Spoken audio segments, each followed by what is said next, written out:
Can you hear me up back okay? Good? Nice.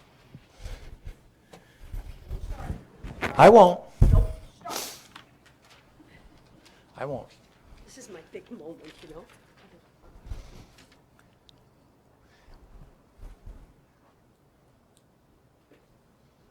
Hello. Good evening and welcome to the University of Maine at Augusta, where we have the director of the Maine Criminal Justice Academy, John Rogers, here with us tonight. This is the fourth in a series of 6 lectures of the Maine State Forum. The remaining presentations will happen on Wednesday, March 28th and Wednesday, April 25th here in Jewett Auditorium at 6 p.m. My name is Brenda McAleer. I am the Associate Provost here at UMA, the Dean of the College of Professional Studies, and the Acting Dean of University College, which is our statewide system of providing education. It is our hope that as the only public institution in the state capital, that we can provide the opportunity for the UMA community and the Augusta community at large to connect with researchers and policymakers whose important work affects our lives here in Maine. I want to thank you all for coming out tonight to participate in John Rogers' presentation on training law enforcement officers in Maine. The Maine State Forum is supported by a Presidential Research and Innovation Grant from the university. The series is coordinated by Professor Mary Louise Davitt, sitting in the audience, and Associate Professor Sharon McMansour in the back from the Justice Studies program. I want to thank Paul Filbert, the guy in the booth, who is managing the technical production of the presentation and recording it for future viewing. Tonight's speaker is John Rogers, who has served as the director of the Maine Criminal Justice Academy since 2003. He currently serves on the Maine Attorney General's Human Trafficking Task Force and has received public service awards. Director Rogers holds a Master's of Public Administration degree from the University of Maine. Sorry to hear that. Prior to his appointment at the MCJA, Mr. Rogers was Deputy Commissioner of the Maine Department of Public Safety and the Chief of Police in Farmington. He co-authored a book in 2013 with the first speaker of our series this year, Dr. Richard Lum. The book is entitled No Excuses Supervision: Role Changes to Reflect 21st Century Demands.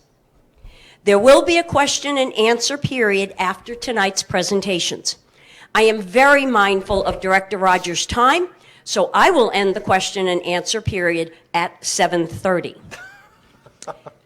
And I do. I will ask that you raise your hand to ask a question and wait to speak until one of us has brought you a microphone. This helps everyone in the audience and the folks that are going to be watching this after the presentation on the recording so that they can hear everyone who speaks. It is my distinct pleasure to turn the mic over to Director of the Maine Criminal Justice Academy, John Rogers. Well, thank you very much. All right. And thank you for asking me to come down here. Let me just start off by asking people why you're here tonight. Just, are you a student? Are you a policeman? Are you have any interest in law enforcement, corrections? I met Tom earlier. I know he works for Thomaston PD. How about the rest of you? Student? Student? Student? Anybody here interested in becoming a police officer in the state of Maine? Okay. If you do, you got to come see me. Let me just start off by telling you a little bit about the academy. I got a couple pictures here. This is a building that was purchased by the state in the early 90s. It was formerly Oak Grove Colburn, and it was a girls' school, a finishing school. Prior to that, it was Oak Grove, a private school, and then the Quakers owned it prior to that, and it started at about the time of the Civil War. It was built and rebuilt several times after it burned down, and finally the state bought it in, I think, 1992. We put about $14 million initially into the building. We opened it up in 2000. And the purpose of this was because we were in Waterville at the time, and we ended up having 3 different types of police academies. We had the Municipal County Basic Police School that Tom and I went to, which was a 12-week program. There was the State Police Academy at the time that was a 16-week program. And then there was a State Law Enforcement Academy, which was a 12-week program. And that was for like game wardens and Marine Patrol. And what happened is that when Governor King was the governor, he decided that it didn't make sense to have all of these 3 different types of academies, that it would make sense to have one academy where you train all officers in the same thing. Meaning that you have the same entrance requirements, the same exit requirements, and the same training requirements. So the theory behind it would be, even though you work for different agencies, you would then go on out and you would provide a very similar service to the citizens of the state of Maine. So this is kind of well, it is a pretty good rendition. We have, after the first $14 million, we probably put in another, $3 or $4 million into it, just because it's an old building and it's in the historical registrar. So for those of you who don't know, there isn't a whole lot of changes you can make in that. Just another a picture. This is kind of an interesting picture. I threw this in here because when it was an old girls' school, a finishing school, they used to bring up the horse and buggy carriages, and they would come into here and let off their dates and have the little things going. Kind of give you an overview. The legislature wrote this is our mission, to provide a central training facility for criminal justice personnel. The academy shall promote the highest levels of professional law enforcement performance and facilitate the coordination, and go on and on. However, what that means, a lot of gobbledygook. That means that we have a model at the academy in Maine that no other state has anymore. There were a fair amount of states that did what we did, or do now, but what happened is that right now we run a whole pile of programs. I'm going to get into those in a minute. Both full-time corrections, full-time law enforcement, part-time law enforcement, and corrections, and then a whole bunch of in-service programs.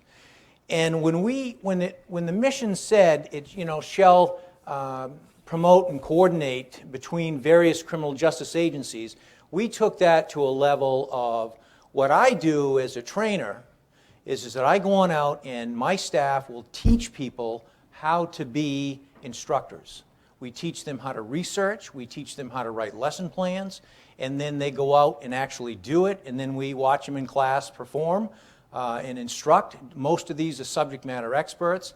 And then what happens is that we bring them back into the fold of all of our programs, and they actually teach all of the practitioners that are out there now, both corrections officers and law enforcement officers. The unique model that we have in Maine, and one that I don't ever want to close the door on, is that we don't pay a single dime for one instructor.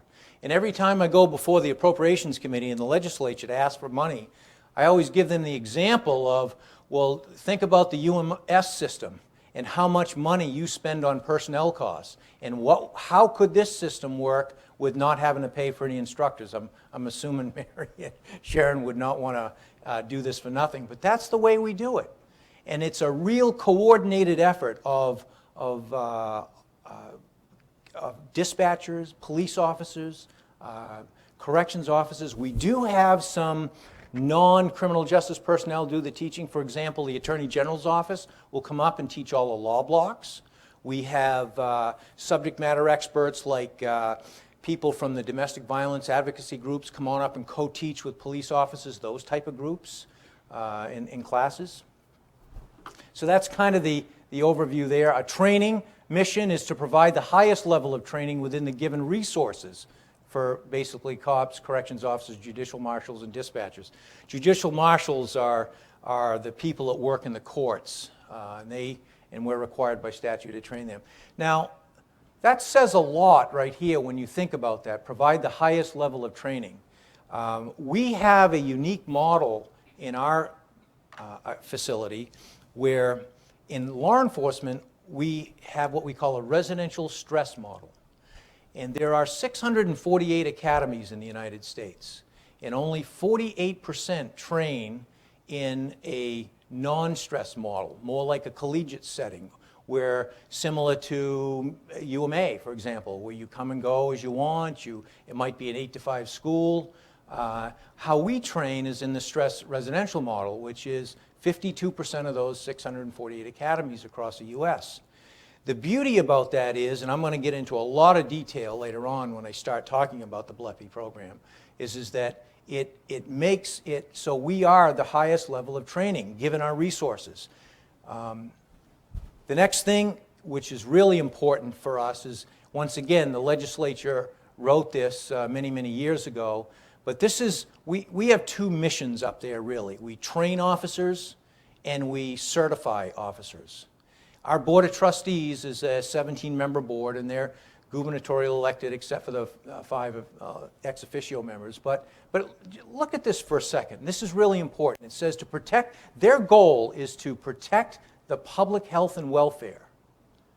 So if you were an appointed member, and your mission was to protect the public health and welfare as it relates to law enforcement and corrections, how we have interpreted that is to make sure that nobody gets into this line of work that shouldn't be into this line of work, meaning that you have to meet certain entry standards to get in.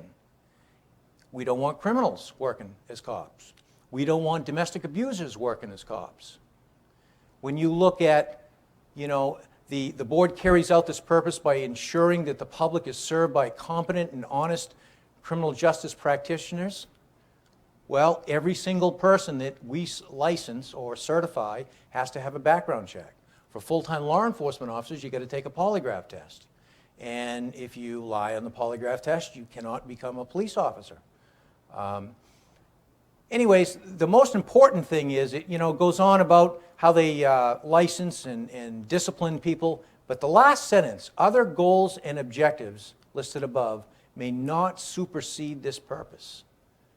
That is extremely important, because when I get into the section as it relates to the decertification or the punishing of officers that commit crimes, there is no other goal or objective that supersedes that. That's very, very important for us.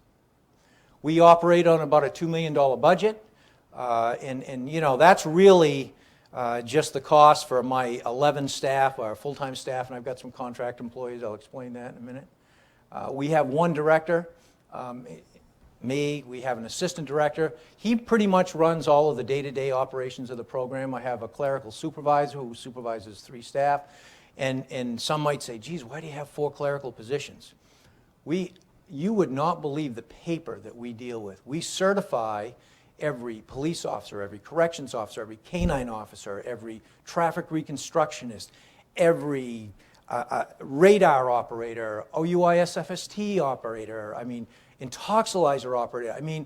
There are a tremendous amount of certificates that have to be in play and to be an officer in the state of Maine. And just to kind of give you an idea on what kind of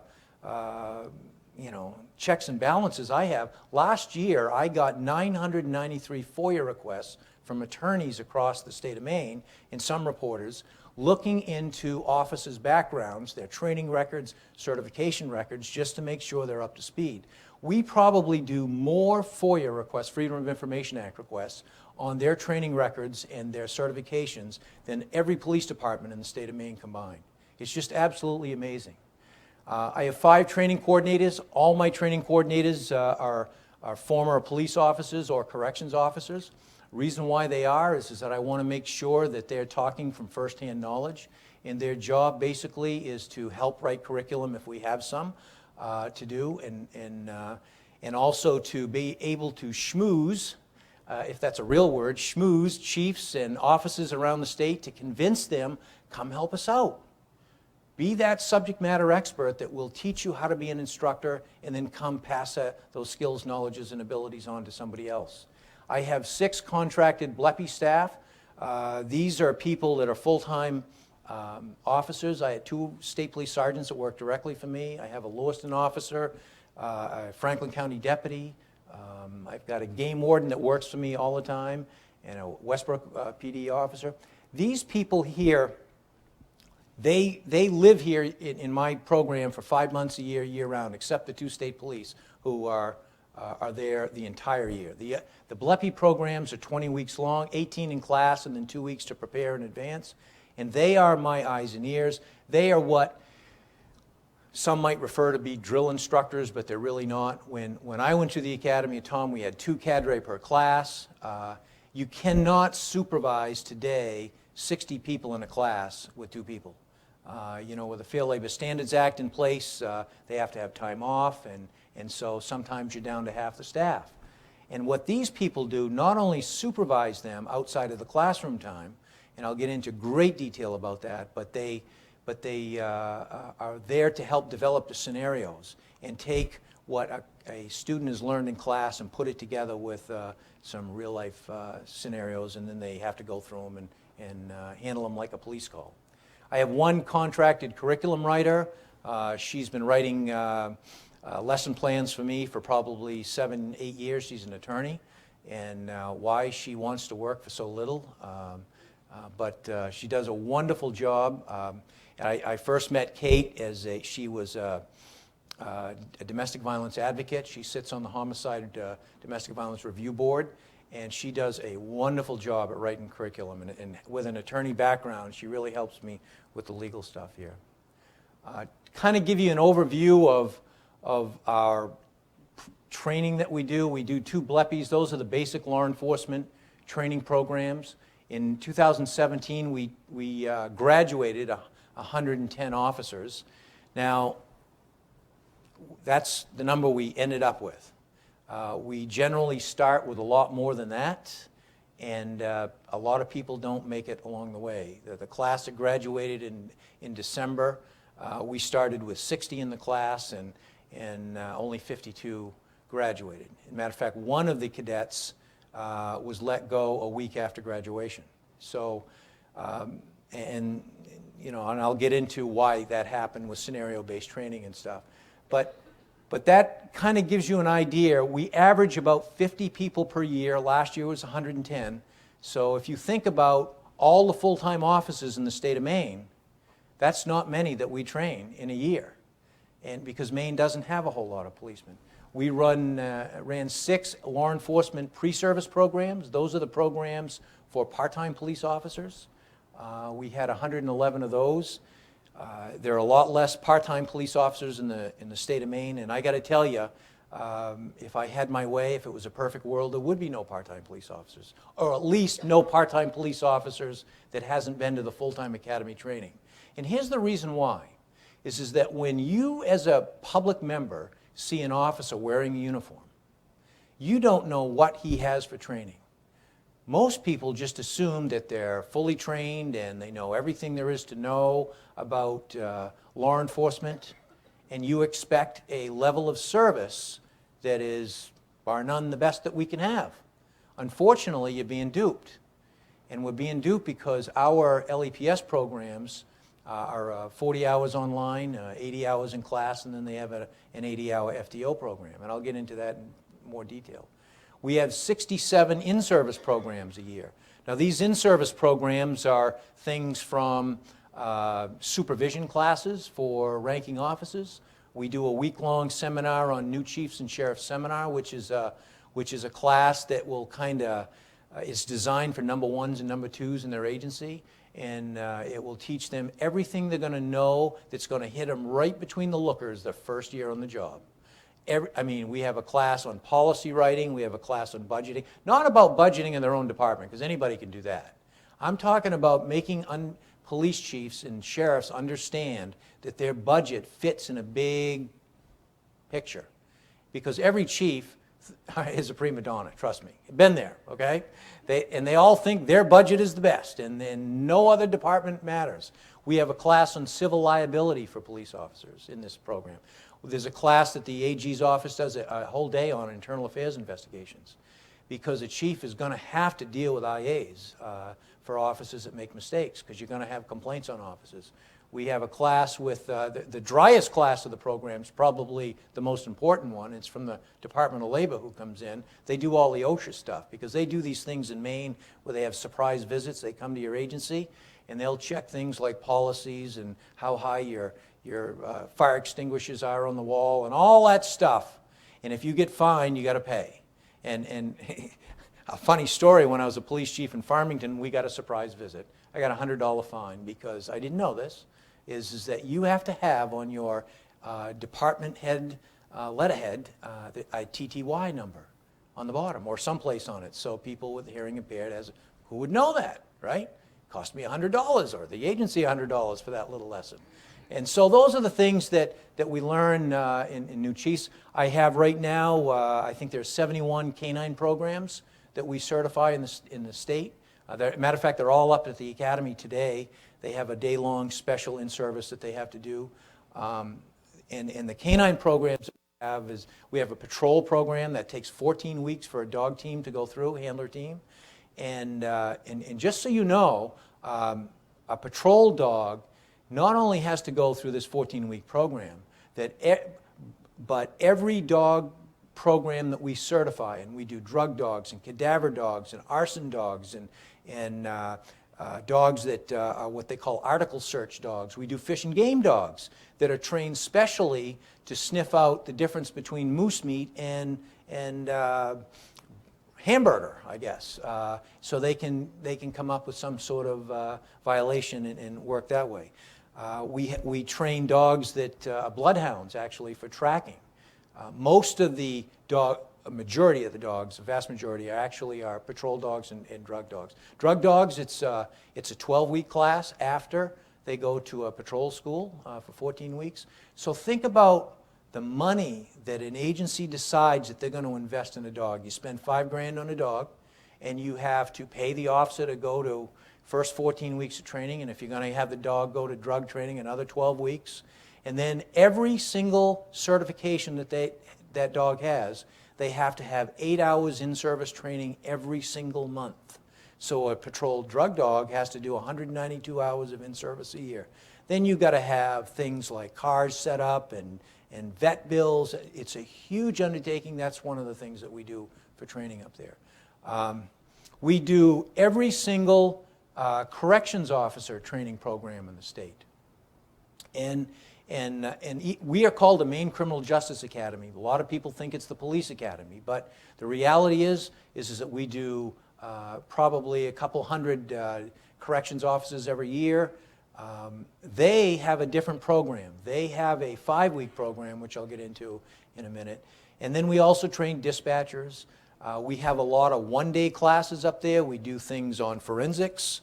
We bring in people, SANE nurses. Those are sexual assault nurse examiners, and they help detectives do forensic exam interviews and evidence collection stuff.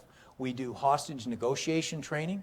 We certify hostage negotiators. The board has probably, I'm going to guess right off the top of my head, 25 different types of certifications. So when you go back to those clerical help, you can see it's quite a job.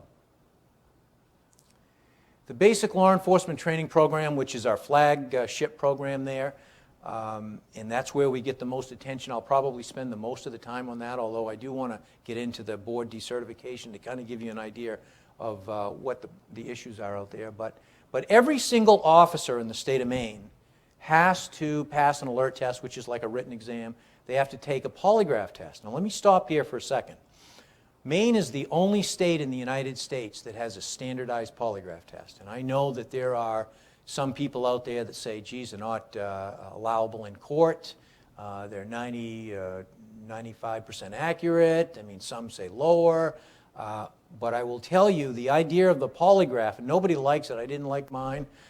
Nobody does. It's your day to basically share all the things that you've ever done. And at this point in my life, I probably read at least 1,000 full reports. There isn't a single solitary thing at this point in my life that shocks me. I have not seen murder, though, but I've seen about every other possible crime that you can possibly imagine. And anybody who gets into any felony conduct, which I'll get into in detail, they don't even get through my door. And that's the beauty about having a polygraph test and a thorough background check. There are some states out there that do not do polygraph testing, like Massachusetts. And then there are, all other states have no standardization. The beauty about ours is that when I first got there in '03, is that what happened was I saw this as a problem. We have I think about 22 licensed polygraphers in Maine, and they're all given different tests. There's only a couple of schools that you train from, but they're given it different. They're asking different questions. So now, if you take one in Maine, every single person gets the same 220 questions asked in the same exact order. You get the same 10 questions on the box, and then you post-test it depending on how the polygramms or the needles on the sheet react. And if they think you're lying, then you obviously have to go back. And the one nice thing is that I now get a cover sheet, and have since '03 when I got together with the Polygraphs Association in Maine, and I get a cover sheet of every single one that's ever been given.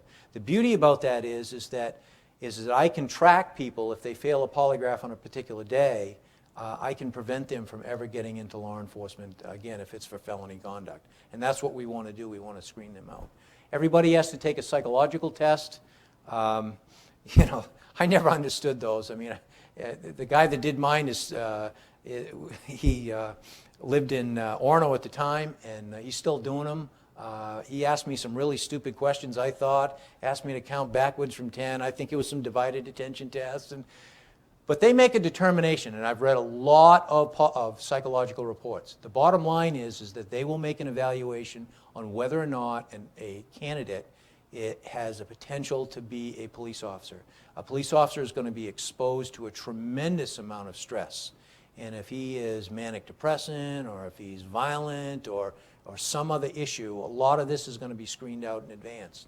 So they don't get into my door unless they have a passing one. They have to take a physical fitness test. This is really interesting because when I first got there, when we combined all the schools in 2000, one of the requirements was that you had to pass the PFT test. Now, we use the 40th percentile on the Cooper Institute standards, which are pretty much national standards. Probably 95 or 96% of the people use this at the 40th percent.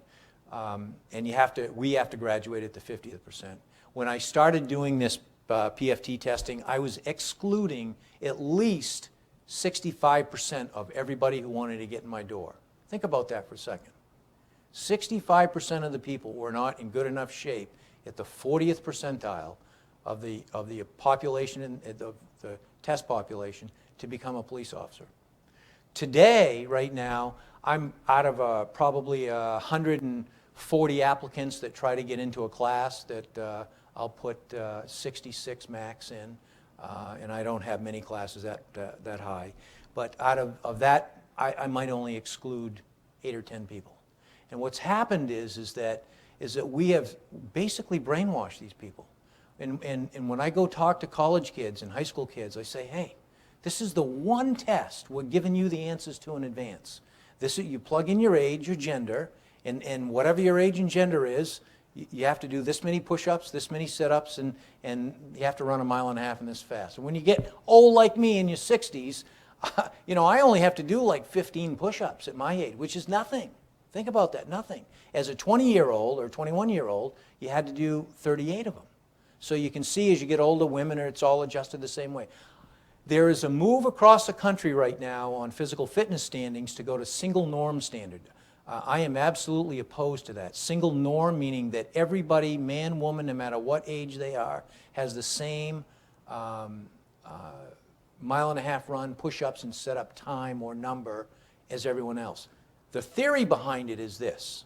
The theory behind it is that they are going to do the same job. Your opponent out there, statistically, is probably going to be a 20 to 25-year-old male, drunk, high, whatever, most of the time.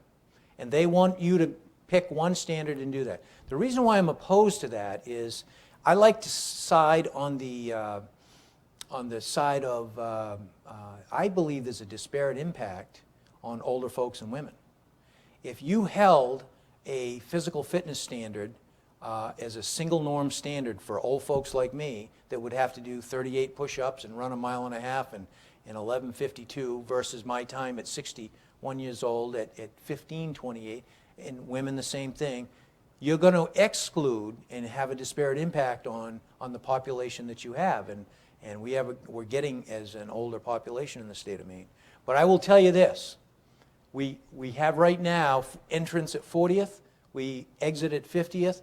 The 50th percentile isn't even on our radar scope.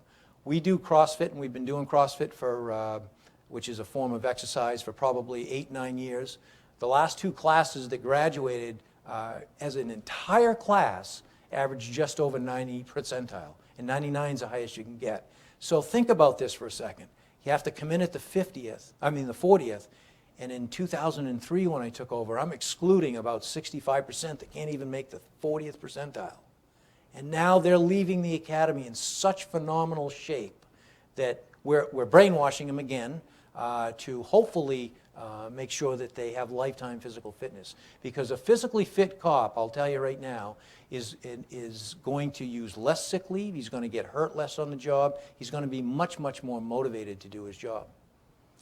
Medical, physical, fingerprinting, and background check. Orientation week, and I bring them in a month before, and I explain to them everything that's going to happen to them, and I give them all kinds of documentation, and I give it to them in writing and say, okay, this is going to happen. So for example, I tell them on the very first day of the academy, even though that on orientation day, a month out, they have to listen to me for 2 hours, sign a bunch of stuff, and then do a passing PFT test. As I say, on the very first day, we're taking you out for a 3-mile run. And I don't care how fast you are going to run from point A to point B in 3 miles. All I want to know is, can you do it without stopping? Now, what I really want to do is I want to see if they want to blow me off. Because what I'm getting today is a lot of young kids that don't take us serious at this level. Their value set is different than my value set of my age. And so sometimes I'm seeing, or many times I'm seeing, that the young kids today have to be taught things like how to follow directions, how to follow orders. I'm going to bet, if I went out on a limb, the college professors in this room would assign an assignment to some of these young kids and it never gets done. Well, if that happened in my school, it would not only get done, but you'd be doing so many push-ups, and I know you can't do push-ups, but there would be some incentive training, we call it, and it wouldn't happen again. And if they did it a second time, it would reoccur. The reason why I'm doing this is that I want to make sure that when they're out in the field as a law enforcement officer, that they understand they're thinking from muscle memory. I want them to be able to evaluate, I want them to be able to assess, and we teach them quickly how to do this. And the reason why we do this is to try to save lives. They don't know that when this starts, but I tell them all this on a month before. And I tell them that, about the whole program, and some of the people listen to me. And the other thing that happens on the first day, so after the 3-mile run, the next morning I'll come in as the director and I'll say to my cadre staff, okay, I want to talk to the class. And I said, how many people here walked during the 3-mile run? Just took one step and walked. And I'm doing this, I don't really care who walks. I'm doing this as an integrity check. I want to know who is truthful. Who's going to tell me the truth? Because when a chief or a sergeant or an FTO officer in the field asks them a question, or a district attorney or an attorney on the stand, you cannot hesitate. You've got to be 100% truthful all the time.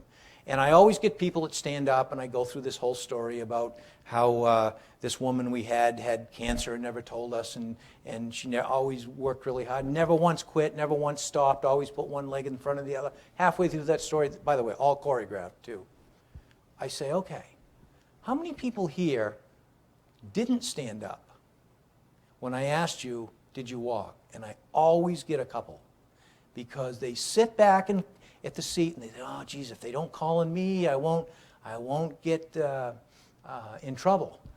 But why I do that, and why every time somebody stands, it's never failed, it's human nature, is that people don't want to get involved. They're shy, first day, they don't understand what's going on. I want to drill into their heads from the very first day. When they raise their hand to tell the whole truth and nothing but the truth, they have to be believed. If you cannot be truthful on the very first day about whether or not you walked on the first day run, then you really shouldn't be a policeman. And I use this as a teaching moment. And I kind of give them a break on lying, because we have an honor code at our place. You lie, cheat, or steal, or you're insubordinate to any of the instructors, you're out the door. No middle ground, no nothing. Lie, cheat, or steal, you're out the door. So that's what goes on in orientation. We have, our program is designed so there are two tracks. There's what they call an academic track and a cadre track. On the academic side, what we do is that all of the tough law blocks, the really meaty courses, are in the first third of the program. The reason why they're in the first third is that I need them to know about the laws, criminal law, traffic law, rules of evidence, courtroom procedure, all of the stuff that they're going to have to put to use at a later point in the program, right? In the middle third of the program on the academic side, what we do is we start teaching all the hands-on stuff, and I'm throwing this in air quotes. We take them out for a week of high-speed chase driving. I have to rent the Norwich Walk Airport. It's a blast. I'll tell you right now, is nothing better than driving around an airport at ungodly speeds. We teach them how to drive a car. And I will tell you, you would be amazed at how much they proceed. At the beginning of the week, they do night and daytime driving. At the beginning of the week, they're hitting cones all the time. At the end of the week, they are taking 90-degree corners at 60 miles an hour. Think about that for a second. 90 degrees at 60 miles an hour, not flipping the car. And it's because there's a way to do that. And the reason why we teach them this is because when an officer, only full-time officers in the state of Maine can be involved in a high-speed chase, is that they don't really have to go 100 miles an hour all the time or faster. All they have to do is know how to drive technically and know how to take corners and know how to accelerate and know how to brake at the right point where they can make up distance and they don't have to do those crazy things. If you put an untrained officer behind a car, or any car, an untrained person here, and let them go 100 miles an hour, they're probably going to crash, just like the bad guy's going to crash all the time. We take them out for another whole week of what I call alcohol stuff. And two of those days is that we teach them how to use an intoxilizer machine. And they get certified and they have to do a whole bunch of those tests. The last 3 days of the week, what we do is we do what we call NHTSA, which is National Highway Traffic Institute. Their OUI SFST, Standardized Field Sobriety Test. Basically, it's the drunk driving test, the walking in the line, the HGN, watching your eyes, the nystagmus stare, the alphabet, all of the stuff that we check for drunk drivers. One of the things that I have to do is I have to bring in a whole bunch of people and get them intoxicated. And try buying liquor on a state credit card, let me tell you. It's, you would not believe. What I have to do is I have to call up purchases and say, okay, my officer is at the Hannaford in Waterville, and he's got a half an hour window they give him, and you're allowed, and the reason why I'm allowed, and I think I'm the only one in state government that's allowed to buy alcohol on a state credit card, is because I have to get people intoxicated to train officers on how to do the field sobriety testing. I bring in a whole bunch of people. Generally, we'll go to a college or some other place. All have to be 21, of course. We bring people up to a variety of different levels, the highest being a .16, and some are 0.0. And the ones that are 0.0, we'll have them take a mouthful of alcohol, swish it around, spit it out, so they have no alcohol in their system. And there's a whole gambit along the way. And what these people will do, and I have to have a nurse there. This is an amazing program. Matter of fact, the governor came. He was doing a tour of the building a couple of classes ago, and he couldn't believe it. He wanted to stop there, and his security team says, "Come on, we got to go upstairs to computer crimes." But he did not believe what we were doing, and it just made perfect sense. So an officer who graduates has to do 35 of these field sobriety tests, which are all confirmed on the intoxilizer machine. And he has to have 90% accuracy. And if he doesn't get 90% accuracy, he doesn't meet national field sobriety testing standards, and he can't testify in court to that. So that's a very, very good tool that we have, and that's why we have to bring people in for alcohol stuff. we do another whole week on shooting. And we take them out to the range, and they end up shooting 1,500 rounds each of handgun ammo. I got away from shotgun and long gun just because there's a whole variety of shotguns and long guns out there, but everybody carries their own sidearm, all right? And they have to bring 1,500 rounds, and we do all kinds of things. In the end, they have to shoot 6 courses, and they have to get an average of 80%. And just so you know, one of the mandatory training topics for every single officer for their entire career is they have to qualify with a firearm at 80%. So every cop you see in uniform now has to be a minimum 80% shooter. And to be an 80% shooter, and we get virgin shooters that have never picked up a gun in their entire life. And those, I will tell you this, those are the easiest people to train. Absolutely, they have no bad habits to break, none. And the ones that are harder to train are the guys who think they've been, hunters and grown up all their lives around gun, but don't know how to handle a firearm tactically. It's not just shooting and hitting holes on a paper target. It's about drawing your gun properly, using it, making the right decision. We get into a whole bunch of scenario stuff. Some of the scenario stuff we do at the firearms range, kind of interesting. Yesterday in class, we had a whole day of tactical tourniquet first aid application. So we bring in the tactical team. These are paramedics that are sworn officers. And we got away from all that first aid stuff because we did a JTA, job and task analysis in 2004, and we realized that cops don't really do a whole lot of first aid training. But what we did realize, though, is that what we need to train cops on is how to save lives. Make sure that their airway is open. Make sure their circulation's going in their breathing. And I can tell you right now, having been through this tactical first aid class, is that a person can bleed out in about 18 seconds. I watched it on a videotape one time. Guy got shot with a .308 round in the femoral artery, and the trainer said, just start counting. 18 seconds later, completely bled out. So we teach them how to apply a tactical tourniquet. When we went through the academy, a tourniquet was the absolute last thing you would ever put on, because what happened is that they'd say, geez, you'd lose the blood and you'd have to have your leg or arm amputated. And after Desert Storm happened, they realized that the best way to save lives is to put this on. So this is what we do. Yesterday they had the class, all right? So they have to learn how to put that on in 20 seconds, have total blood occlusion. Think about that. Total blood occlusion in 20 seconds, no matter which limb they have or their partner's limb. So all along the way, my cadre, which are on the other side of the track, are always reinforcing what they learn in class. And what happens is that they'll tap a cadet on the shoulder, and they'll never know when it's going to happen. And they'll say, I want you to apply the tourniquet, or they'll say, you're shot in the strong arm. And they'll have to pull out their tourniquet, put it on, and get total blood occlusion in 20 seconds. And they practice this over and over again. And what happens is when we get to the firearms range, we do it under live fire. And under live fire, that's an interesting way, because what happens is we train them to stay in the fight. Never, ever is an officer trained when they're using a firearm to give up, ever. They always finish what they're doing. If there's a deadly force threat against them, finish. Even if you're shot and wounded, finish the fight. If you are wounded and you're bleeding, or your partner's bleeding, you finish what you're doing. We teach them to drag them to what we call the X, or the safe zone, apply the tourniquet, and they do that under live fire. It's pretty amazing. And what happens is that they become very, very comfortable with operating under these conditions. The last third of the program, on the academic side, we do pretty much all scenario-based training.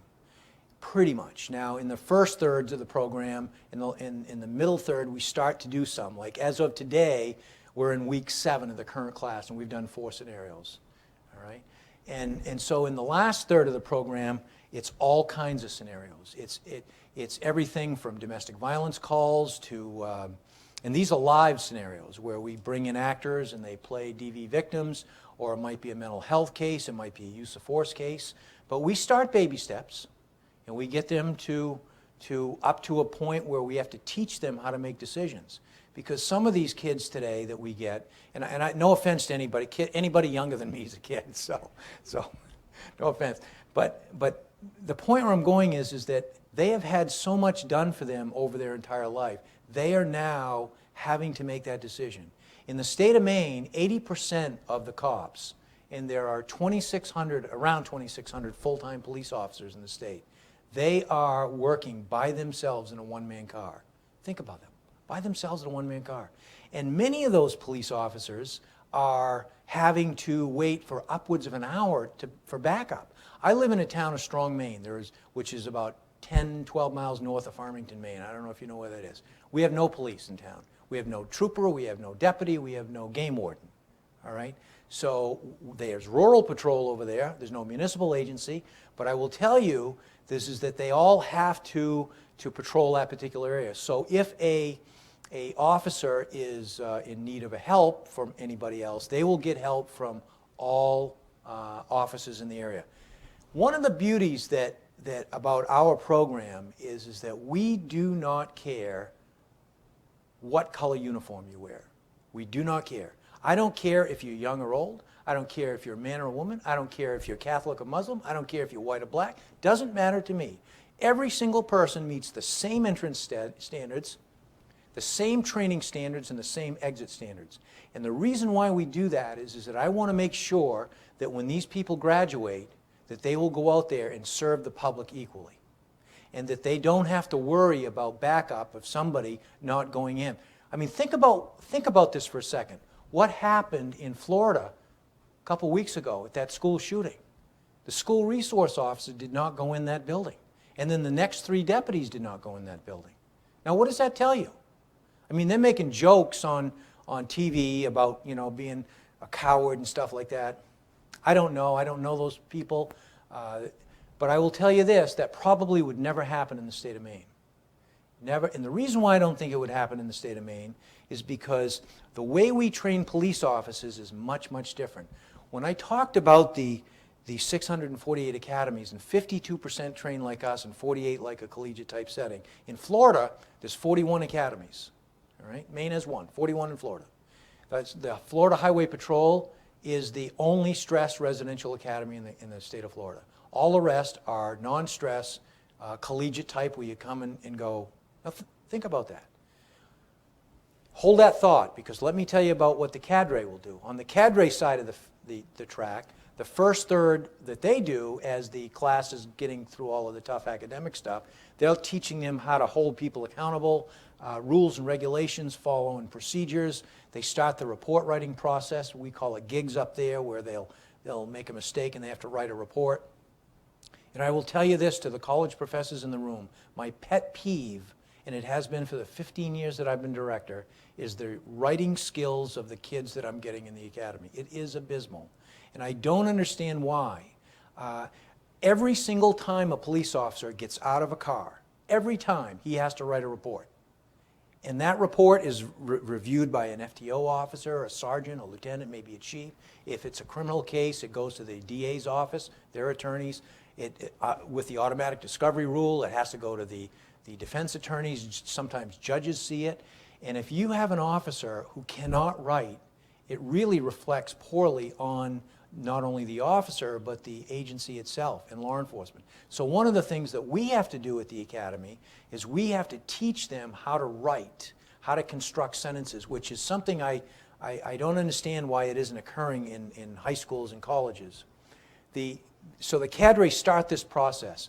The other thing they're doing is that they're holding them so accountable to simple things like if they have lint on their uniform. And I know that sounds trivial, but there's a rule that says your uniform has to be neat and your shoes have to be shined and all that stuff, right?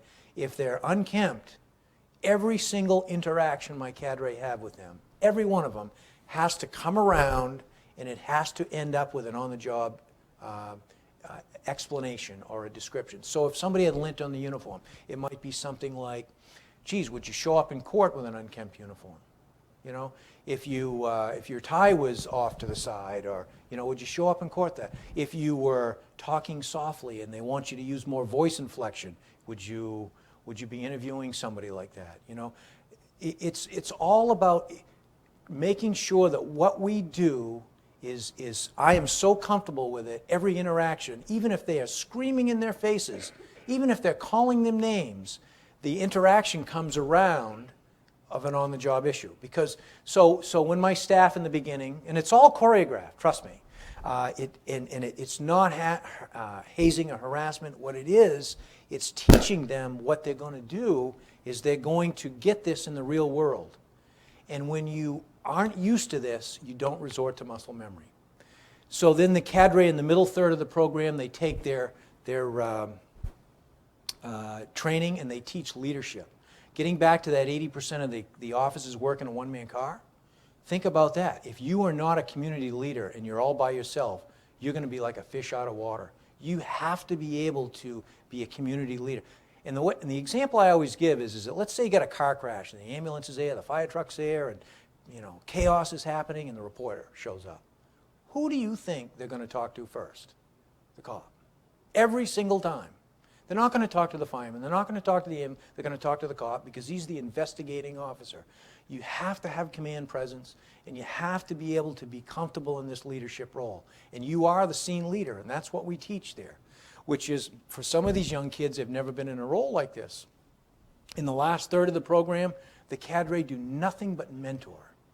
Now, when I mean nothing but mentor, getting back again to that 80% of the cops work in a one-man car. Think about a crime like domestic violence, and you're in an agency where backup is a long ways away. So we teach them to go to the scene, and in class, and domestic violence is about 12 hours of classes, and they do a bunch of scenarios, but you teach them to approach it right, get the right information going in terms of any prior complaints, neighbors, what is exactly happening. You approach the door correctly. And every time, if the suspect's still on the scene, they always greet the officer at the door because the victim never does, because it's a power and control thing. Trust me, it happens every time. And we try to get officers to work and bring a backup to a DV call. It's highly recommended, but it just doesn't happen in rural Maine. So you're all by yourself. You have to investigate the crime. You got to interview the suspect, interview the victim, probably talk to the kids. You got to look at the evidence. You got to take pictures maybe. You got to gather enough probable cause to make a decision on arresting that person. Once that happens, then they lock them up, take them to jail. Hopefully you don't have a fight, because if you do, that's another whole problem that occurs. And then, oh my God, what if you're in Rangeley, Maine, right? It's an hour to the Franklin County Jail. What if you were in Fort Kent, Maine? It's probably 2 hours down to the Holton County Jail at trooper speed, maybe half that. But the point where I'm going is they're by themselves, they go. And oh, by the way, remember I told you 80% of them work in a one-man car? You got to go back. And what if you're the only one in that town? Rangeley PD, and I'm only throwing this out, they get a three-man agency.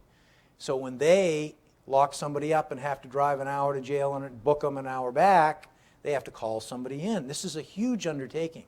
There's a political issue, football I want to call it right now, and I'm very apolitical, but I will tell you this, is that there's a move to close some county jails.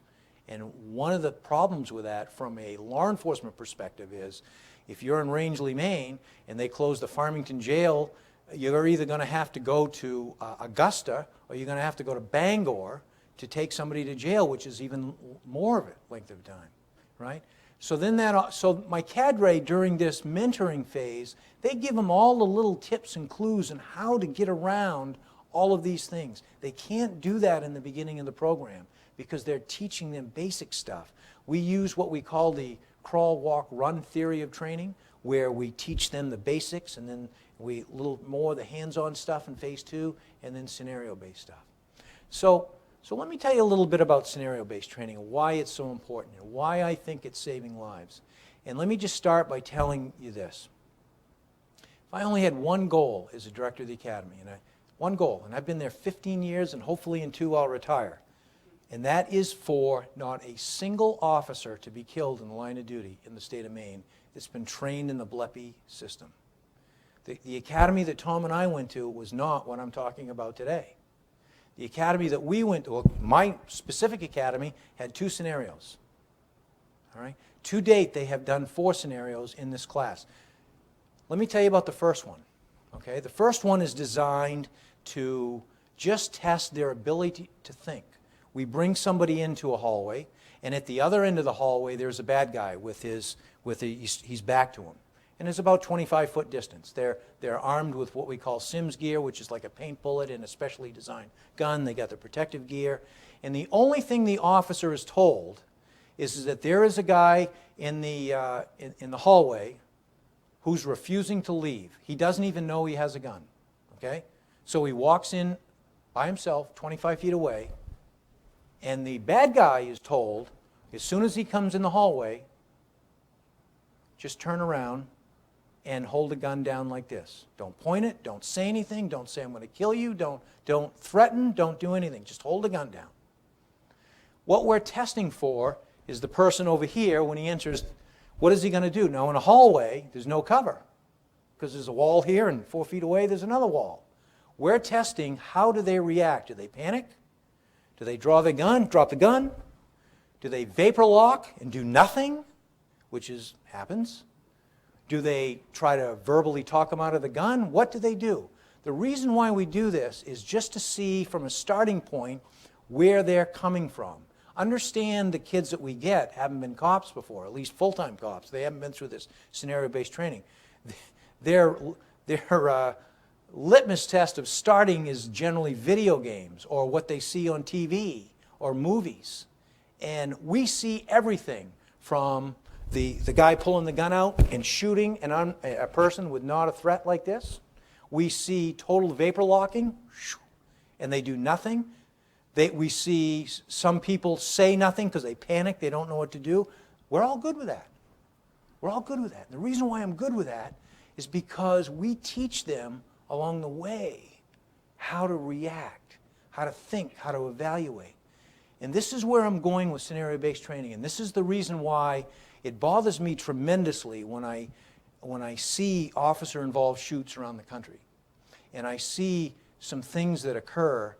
The first question I always ask myself is, I wonder what type of training academy they went to. If you were in a collegiate-type training academy, one of those 48% of the 648 in the country, think about that, almost half, that sit in a class, listen to an instructor for 8 hours a day, go home at night, and never have a scenario that's ever presented to you. And then you go out in the field, and the very first call you get is something like this. You walk to a hallway, you get a call, and the guy turns with a gun. And what if the very first scenario, the officer pulls his gun and shoots this guy? What if he vapor locks, and it freezes right there and does nothing? What happens is officers get killed. This scenario on the vapor locking people is designed so if they do that, and we always get 10% of the class that don't know what to do, they're scared, is that he then puts the gun, the bad guy then puts the gun up, says nothing, right? Just to see what the reaction. Picture the vapor locking person, and the guy's pointing the gun at you like this and does nothing. Would you want that officer to protect you? All right? If nothing occurs then, the bad guy is instructed to shoot a couple rounds of paint bullets into the side of the wall. What happens then? Under fire, the person vapor locks. Nothing. No reaction. Do you see the reason why this is the start of scenario-based training? So this is baby steps right here. From there, what we do is we have a two-dimensional FATS machine. FATS is an acronym for Firearms Training Simulator. And what we do there is that we end up, we've got probably 250 different scenarios, and we can present in a two-dimensional screen that's probably 12 by 10 a scenario. And I'll give you an example of a scenario. We had one this time, the second scenario they did, where officers were dispatched to a school library. And in the library there was a guy with a knife, and he was threatening some other kids in the library with a knife. Now this is all being controlled by my cadre staff, okay? And it can go several ways. This FATS machine has several different, what they call tree branches. He can make the guy with a knife stab one of the kids. He can make the guy with a knife turn at the cop, and he can drop the knife. He can run at the cop. He can stab more than one person. Doesn't matter what we do. But so what happens here is that you have now a deadly threat. A knife can kill somebody. And he's actually using the verbs, I'm going to kill you. Right? Officers dispatched to the scene, is he authorized to use deadly force? Say yes. Okay? Say yes. Even though it's a knife. Right? Now he may choose, and we're okay with this, he may choose to get cover. He may choose to drop the knife, drop the knife, drop the knife. He might choose to do nothing. We're trying to teach that officer to at some point react. And to react appropriately, act within the law, and then be able to articulate it later on. Because later on, they're writing a use of force report that's going to be second-guessed by all of those people I mentioned before, especially the lawyers. And if they've done an inappropriate or an excessive use of force, then there's probably some sanctions against the officer. So in this particular case, it's the first time they've ever been presented with a two-dimensional situation where the officer, gets to draw his gun out. Now, these are all electronic weapons at this point, all right? So if he chooses to shoot, it marks a screen. And we're looking for decision-making. We're looking to see the mindset. The next scenario we put him into is the same exact thing, only now it's live. Now we bring in a role player. And a role player generally are class members from previous classes because they love coming up to be the bad guy. I mean, they graduate and they beg to come up and be the bad guy. I never have a problem getting role players. So they come on up, and in this particular situation, we have some that are attendees in the library and some with a knife. Only now it's three-dimensional. Now they have seen this two-dimensional, and two things happen. Either they have done it correctly, and they get the guy to drop the knife, take cover, and talk him out of it, which is what our goal is to do, or they overreact, and now it's live because they panic, and they shoot the guy. All right, and it's a paint bullet, so they're protected. Now, what we do is we take that scenario apart, and we debrief each one of these things. We start as a group debriefing, and then what happens from there, we end up going to individual debriefings. And this takes a tremendous amount of time. So when you take an 8-hour classroom, and we're doing scenarios at nighttime, and they're doing 1 or 2 officers at a time, and you've got 65 officers in the class, this takes a long time to do. When you put 65 people in an auditorium, and you debrief all together, what happens is all of the hands go up, and they don't understand at this point the whole reason why we do what we do. But they're learning all along the way. Because adults today learn differently. Some learn, with their ears, some with their eyes. But I will tell you this, from a police trainer's perspective, police officers learn hands-on much, much better. They learn from making mistakes. They don't forget it. Ever, ever, ever making a mistake. One of the scenarios that I had when I went through the academy was that to this day, I still think about this. Do you remember those little plastic guns with a little dart that came out with a rubber suction cup on the end? So this is the guns they had back in the 70s. So it was in a high-speed chase at the airport, and I got the guy stopped, and I was so excited. I chased this guy for quite a ways and pretty fast, and I ran up to the car, went to open the door, and I'm standing in front of the windows. He pulls the gun and shoots me right in the chest. Boom. I can tell you that burned a hole in my brain, and I don't think in the 21 years that I worked in a sworn capacity as a policeman that I ever walked in front of a window again. Ever. Because I realized how easy it is for a driver of a car just to do this. You can have the gun down here, and a cop standing in front of the window. When the gun comes out, what do? Your jaw drops, and you panic, and it's too late, because it can happen in a split second. We teach action versus reaction every time. And I will tell you what's interesting about this is that action versus reaction. Let me give you an example. So we have Scotty Hamilton, who's my lead instructor, will stand with his back against a wall. He'll have a gun in his belt like this, a Sims gun. And we have a cadet who will be 3 feet away with the gun out just like this, pointing at him, 3 feet away. And every single time, Scotty can pull his gun out and shoot the cop before the cop reacts and pulls the trigger. Why do you suppose that is? Anyone?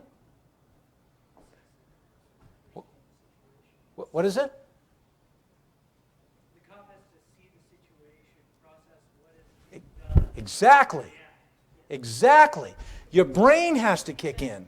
Your brain, it's a divided attention issue. Half of your brain does one thing and half of your brain does another.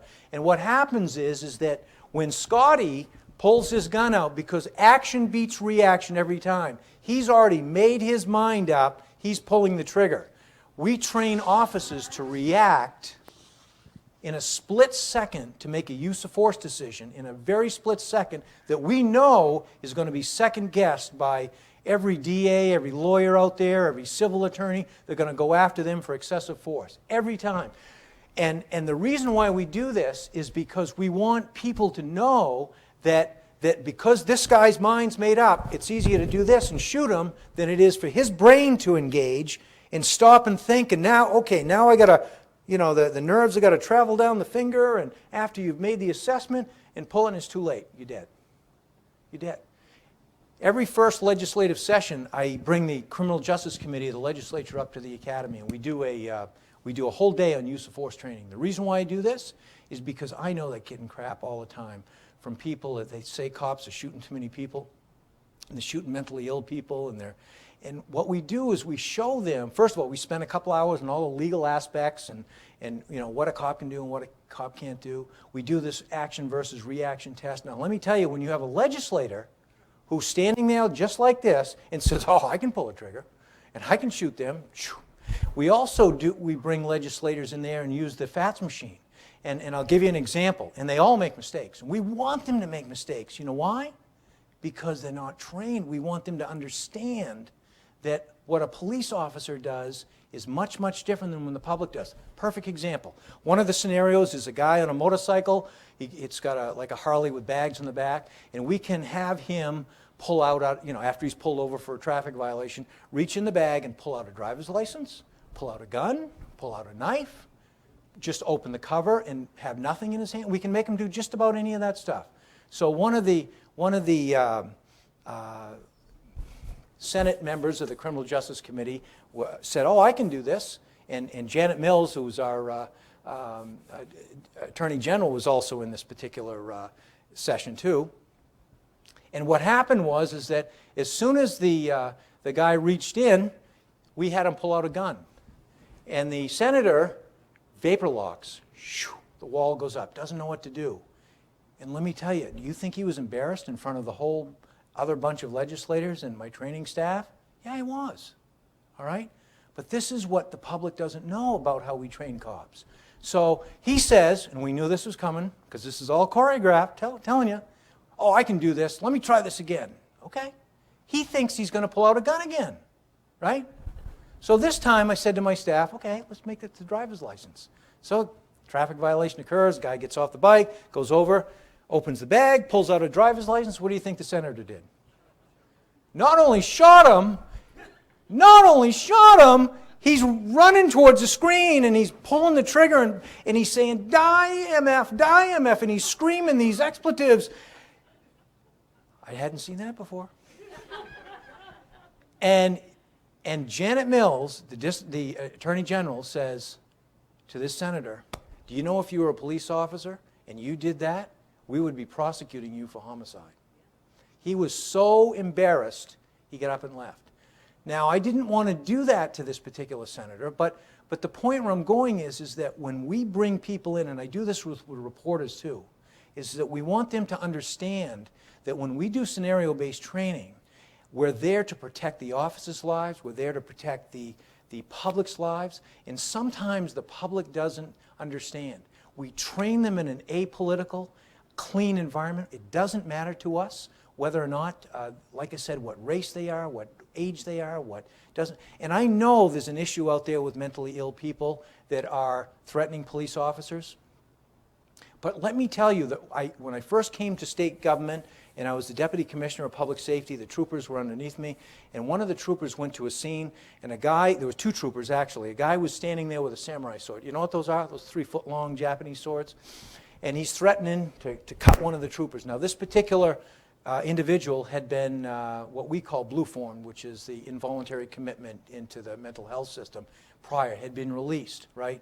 And he's been threatening the person in the trailer. He comes out, the two troopers are coming there, And they're trying to talk to him. They spent 20 minutes trying to get him to put put the samurai sword down. At one point, and it was in the wintertime, the troopers had a really thick winter jacket on. The guy took a swing at the trooper, hit the trooper right in the arm. Can't believe it didn't cut his arm off. The other trooper shot and killed him. The public doesn't understand that a samurai sword can kill somebody. What if that was not his arm? Which could have killed him if he bled out. What if it was his head, right? What if it was the public, right? So we do not, we train officers to understand mental health issues. We train them to recognize mental health issues. This all comes in the last third of the program with the scenario-based training.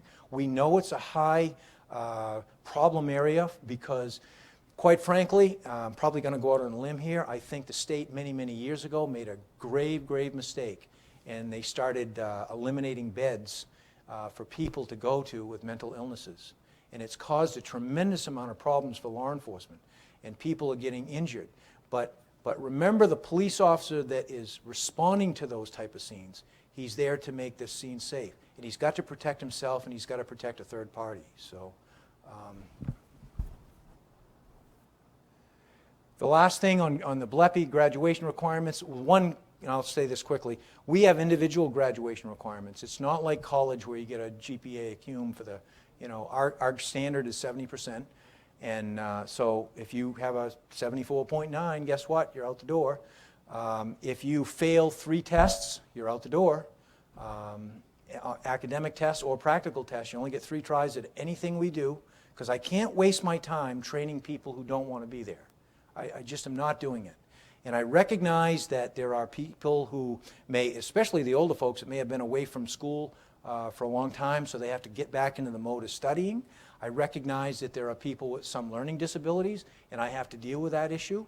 And if they have, like say, test-taking anxiety or something, I have to deal with longer tests and things like that. But the real issue I have is, no matter what they come to me with a problem, they're going out into the field with the training that I give them. One of the hot issues right now is it's being contested across the country, and I'm sticking by my guns on this, is people who are not English speakers as their first language. Now, Maine has one of the lowest minority populations in the state, of the United States anyway. But even if they didn't, the reason why I think that we should train in English is because our law books are written in English. Our system is in English, and I need to make sure that the officers that respond to the calls for service that they get understand our language here. And I will tell you this, we've had numerous people go through the academy where English was not their first language. Some of them were brilliant, literally brilliant. One kid spoke 7 languages, and he was an engineer before he became a police officer. He's down in Portland, and he's a great guy. We have other people coming and struggling. But the real issue for me is that I have to make sure that they are prepared so when they go out into the field that they understand that. If you fail any one of these things, professional values, physical fitness, MARC is mechanics of arrest, restraint, and control, you cannot graduate. For the MARC standard, there's a full contact fight at the end. And I'll tell you, it was funny. So last Thursday they've been doing, MARC is like self-defense. They've been doing this for, 5 weeks is the first week they don't do it. So last Thursday night they were boxing for the first time. I had all kinds of bloody noses. And I had one female that threw her shoulder out. She threw an air punch, and now she's got to have surgery. And I take a lot of heat over injuries. The reason why I take a lot of heat over injuries is because for these officers, they're all employed, it's a workman's comp case for them. So the agency has to pay for the medical bills. However, getting back to a stress scenario-based training, can you imagine having a police officer graduate from a police academy that has never been in a fight before? Would you be shocked if I told you at least, if not higher, 60% of every single full-time cop that I have ever trained at the academy has never been in a fight before they came? 60%. Here's why. We have a non-bullying environment that kids grow up in. We have a no more schoolyard fights anymore.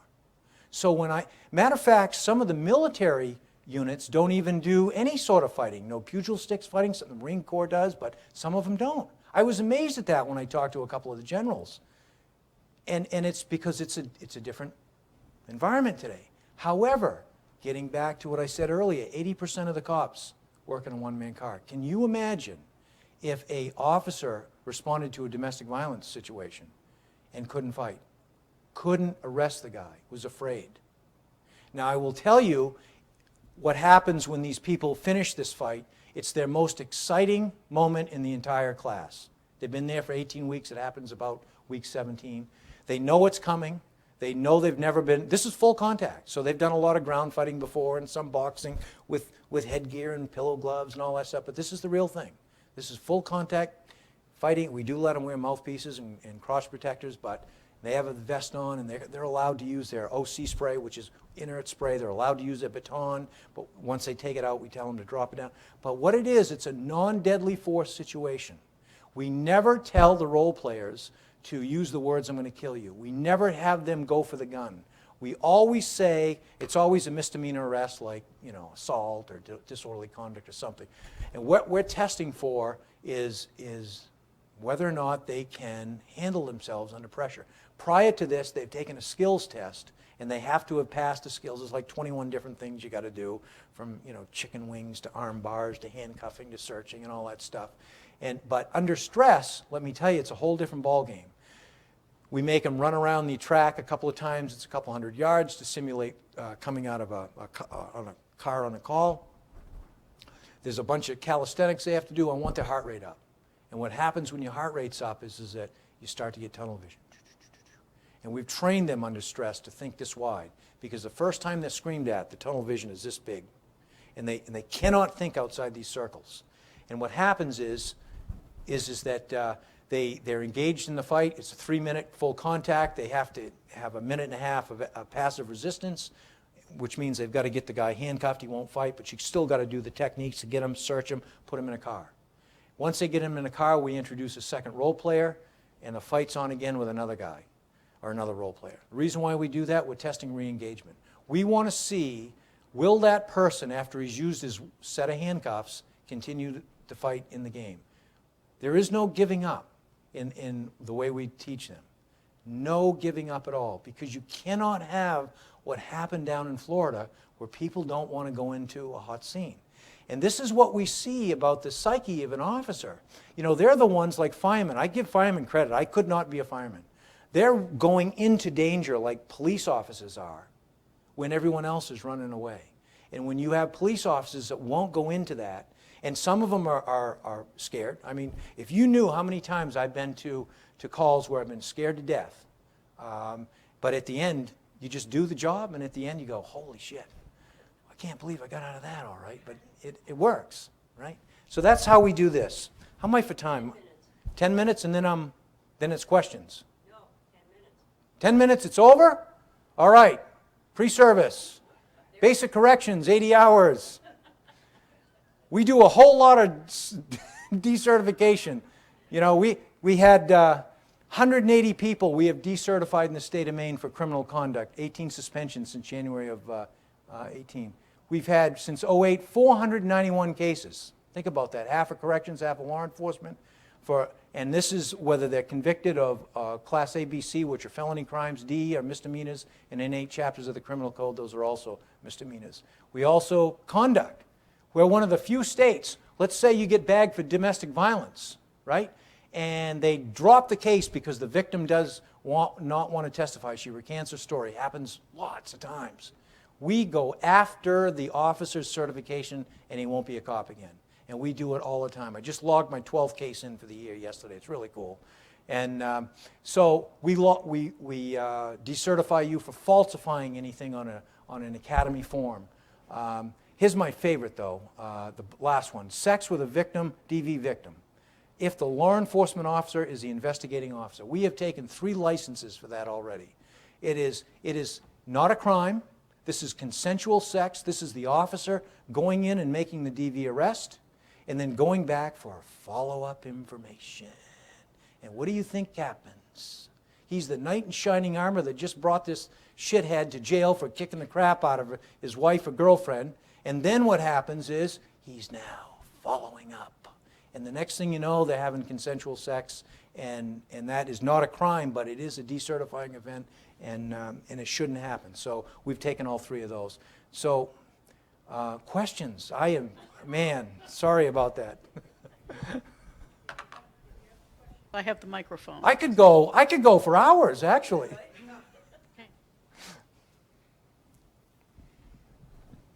You should have given me the high five. Director Rogers, Keith Flagg. First, I want to say thank you for your service. I also graduated from UMaine Orono. Yes. And you were in one of my classes. that's correct, yeah. Fall 2005. And in that class, I remember you mentioned something about your time as Farmington Police Chief. You said tonight, I think you had an issue with the letterhead, the TTY. I was wondering if you could tell us about the parking situation where you were asked to, you got to really crack down on parking, and I think you know what I'm talking about. Yeah. I don't know if you want me to ask another question or if you want to elaborate on that now. It's up to you. What he's talking about is I was the first police chief ever to be hired from outside the department. And on the first probably 2 weeks on the job, they asked me to come down to the Downtown Business Association to kind of introduce myself. I thought it was a talk of, hey, this is who I am, this is where I want to go, this is where I want to bring the department. Wrong. Within 5 minutes, it went from me trying to, be really positive to, do you know what kind of parking problem we got down here?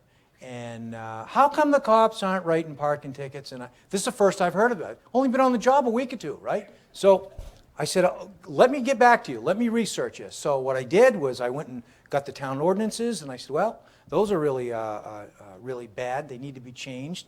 There's no signage down there. I got them all done. I got it all changed, the ordinances, the town, and I went back to them and I said, okay, starting next Monday, I'm going to have my offices start enforcing parking. But remember, this is that I will not void a single parking ticket. I don't care who it is. If I'm going to do this, we're going to treat everybody the same, because I don't care who you are in town. If you violate the law, this is the way it is. Great, we'd love to have you down there. So what happened was, very first day, within the 2 hours, we'd written about 10 or 12 delivery trucks and employees for illegally parking, and then the phone calls started to come, and then the next thing you know, we don't want you down there anymore. And so be careful what you wish for, I think, is the moral of the story. Schmooze, by the way, is in fact a word. I believe it's to talk intimately and cozily. I appreciated the opposition to the single norm when we were talking about the physical fitness test. I think you even mentioned disparate impact. Maybe you could elaborate more on that.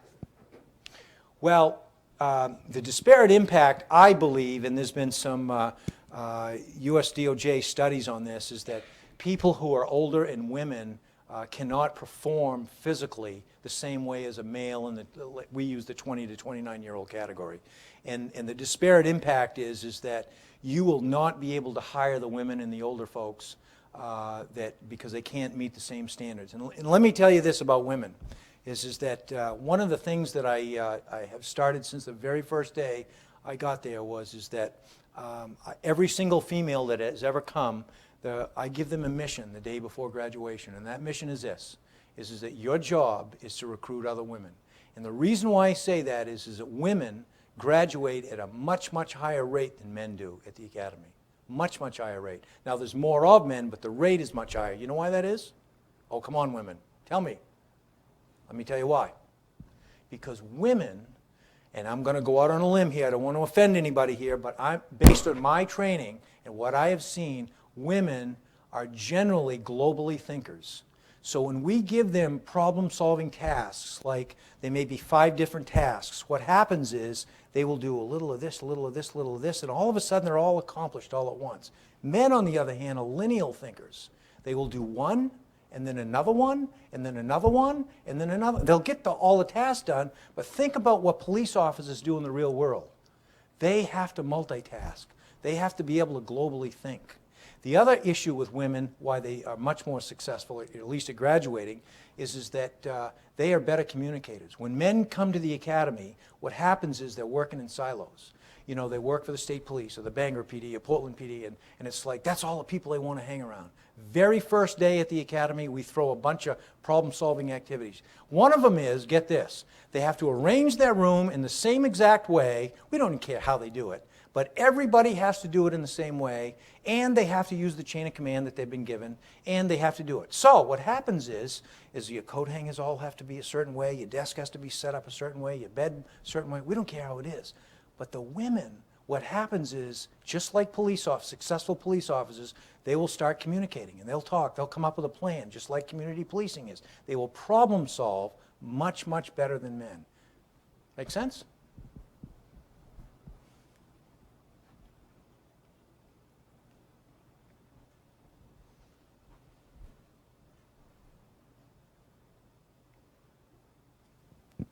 So you made the comment about Maine not being a particularly diverse state, but in places like Lewiston and Portland, that is changing. Yes. Do you have to shift cultural awareness training at the academy? Is that something you leave to local departments? That is a great question. We do almost an entire day on implicit human biases and cultural diversity.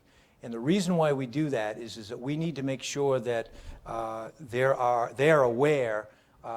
The bottom line is treat everybody like they would like to be treated. Do not look at the skin color. Do not look at the gender. Do not look at the religion. Look at the facts of the case. Look at the elements of the crime. Base your decision on the crime, not on the person. Does that make sense? You know, and I will tell you, I got some human biases. I'm a diehard Red Sox fan. Anybody here Red Sox fans? If you're a Yankees fan, guess what? I have a bias against you, right? So I mean, the point is that we start out, everybody has biases. But when the biases get in the way of doing proper police work, that's a problem. And that's why we hold them accountable. So, good question. Fire away. Oh, I'm sorry. That's right. You're controlling the mic. Sorry, Sharon. Hi. I was just You're wondering, next. how big a part is ethics training for your police officers, for your programs? Great question. Oh my God, what a great question. Formally, it's 6 hours. What we do is we have our chaplain come in and teach the first 3-hour class. And it's basically, he has a really low-key way of, treating people the same, really being ethically sound. Then we bring in Mike Polari. Mike Polari is an investigator for the Attorney General's office. His full-time job is investigating criminal activity of cops. Full-time job. He comes in and basically tells them the way the bear shits in the woods. And let me tell you, when you walk out of his class, it's an oh my God moment. And so those are the formal classes. However, the entire program for all of 18 weeks is based on an ethical foundation. And if you remember what I said, you lie, cheat, or steal, automatic honor code violation, you are out the door. And let me tell you how little of a lie I do not tolerate. We do a class on motor vehicle theft, and the criminal investigators from DMV come in, and we ask the class members at this day to make sure they bring their driver's license or registration, because there's a bunch of numbers on them. They got to learn how to read them, right? So one kid comes in and he, we said, hey, where's your driver's license registration? He says to us, well, I lost it in the parking lot. It must have fell out of my shirt. Well, like good internal affairs investigators, we never ask a question unless we know the answer first. Lie, we know that. So let's just give him a little rope here. So we sent him out in the parking lot with another officer to go look for it. What do you think he did? Right to the car, right to the glove box, gets his license registration, stuffs it in his pocket, comes back. So the next question is, so where'd you find your license and registration? Oh, it was on the ground underneath my car. Wrong.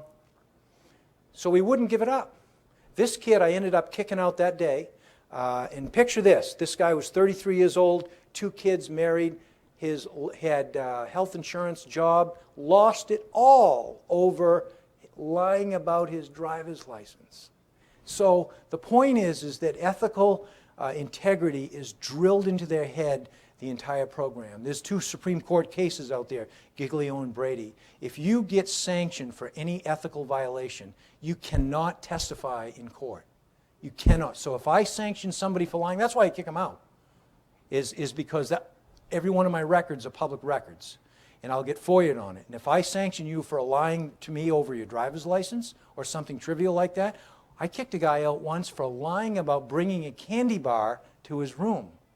Now, isn't that trivial? And it's not the act, it's the lie.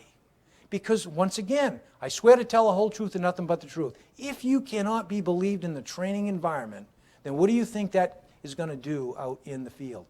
I have learned in my training career, zebras do not change the color of their stripes. If you are a wife beater, you're always going to be a wife beater. If you are a drunk, you're probably always going to be a drunk. You may quit it for a while. If you're a liar, those are traits that are just burned into your system. And it's very, very tough to get out of that. And I see from a disciplinary perspective, it's the same people over and over again. And the reason why we are so strict about letting people into this profession is because I eliminate almost all of that stuff right up front. I don't let them in the door. So, and when we catch them, they're gone.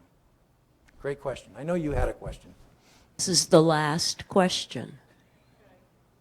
You sure? I could go Yes. 10 or 11 if you want. Yeah, You have to go home. you bet I do. I was just wondering, what is the ages of people who, becoming a police officer? Great question. By statute, you have to be 21 years of age with at least a high school diploma, or you have to be 20 years old with 60 college credits. Now, the average age that I have, quite frankly, in a basic class is about 28. And I will tell you, when I started police work in Owner, I was 20 years old. I would never hire a 20-year-old, all right? Now, back in 1977, the drinking age was 18, and, you know, you could do things. When you have a person right now that can't even legally confiscate alcohol if he's 20 years old with 60 college credits and he can legally be a cop, you got a problem, right? But more than that, it's immaturity. I'll be honest with you. You know, at 20 years old, I probably shouldn't have been a cop. I did some really stupid stuff. And stupid stuff today that I look back and I say, you know, if I just gone a couple years more, and, you know, people, they get mature as you get older. When I get an average age of 28 or so, 27, 28 in the class, I'm getting military veterans, I'm getting college graduates, I'm getting people with life experiences. I have in this class, I've got a couple of 40-year-olds or late 40s, and I've got some 21-year-olds. And you know what happens? Is that the young folks, they gravitate right to the older folks because they're wiser. And they've been around this world a few times, you know, especially the military people. They've seen things that a lot of these young kids have never had, and it just makes sense. Not for me. That's a great question. Not for me. The oldest person that I've trained is 62 years old. And this kid, I say kid, he was older than me at the time. He won the Physical Fitness Award. You know why? You know what his job was? He was a park ranger at the Mount Katahdin State Park. They're called Alpine Rangers. They have to go through my program for 18 weeks. Then they have to go to paramedic school for, I don't know how long that is, a year or so, to be a paramedic. And then they have to go to high-angle rescue school, which is, I think that's like 3 months to learn how to take people down. And this, so I grew up in East Millinocket up that way, right? So jokingly, I said to the kid older, I said, how many times have you ever climbed Mount Katahdin? And he said, you mean in a day or a week? And I said, well, how about a day? He says, well, I've done it 2 times, completely up and all the way down, and several times I've gone up a third of the way, up and down, up and down, up and down. And here's a guy, 62 years old, that could outrun and outdo push-ups and sit-ups with everybody in the class. And it's an amazing feat. I had a school teacher once who retired from school teaching. He was like 52 years old. He was a marathon runner. And what an amazing, first of all, he was a great guy because he had all that experience dealing with kids. And then I trained him as a cop. And boy, what a community guy he was. And physically fit, really. But you have to be physically. Yeah, oh yeah. I couldn't climb one of those ropes when I was a kid. I imagine I can't even, do that. But I thought there was an age limit. You don't have the mic. I do. Nobody else can hear what you're saying. So anyway, after this, you could ask him a few more questions. But I think on behalf of all of us here, thank you so much, Director Rogers. This My pleasure. was wonderful. All right. Thank you very much. All right. Yeah. And you do too. It's only an hour.